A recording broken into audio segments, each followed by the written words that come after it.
শুভ দুপুর বন্ধুরা। তো দেখো আজকে রবিবার, তো তোমরা তো জানো যে আমাদের সব জল উঠে গেছিলো ঘরের ভিতরে বাড়িতে। তো আমি বাপের বাড়ি ছিলাম এতদিন, তো 3 দিন পরে বাড়ি চলে আসলাম। তো আজকে রবিবার বলে দাদা মাংস এনেছে। তো এটা কিসের মাংস বলো তো? এটা দেশি মুরগির মাংস। তো দাদা ভাই কিন্তু খায় না এটা।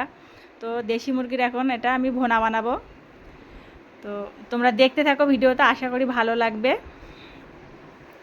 তো এখন আমি মশলাটা আগের থেকে গ্রেভি বানিয়ে রেখেছিলাম যাতে তাড়াতাড়ি দেখানো যায়। দিয়ে আমি এখন দেখো ভালো করে মিক্সড করব এই মাংসের সাথে।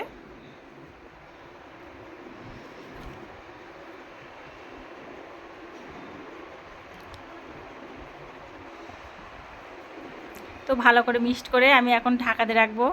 তো আমি এখন 15 মিনিটের জন্য ঢাকাতে রাখবো। তো দেখো এখন ঢাকা খুলে আমার মাংসটা কিন্তু প্রায় হাফ হয়ে এসছে। তো এখন একটু নেড়ে ছেড়ে দেবো।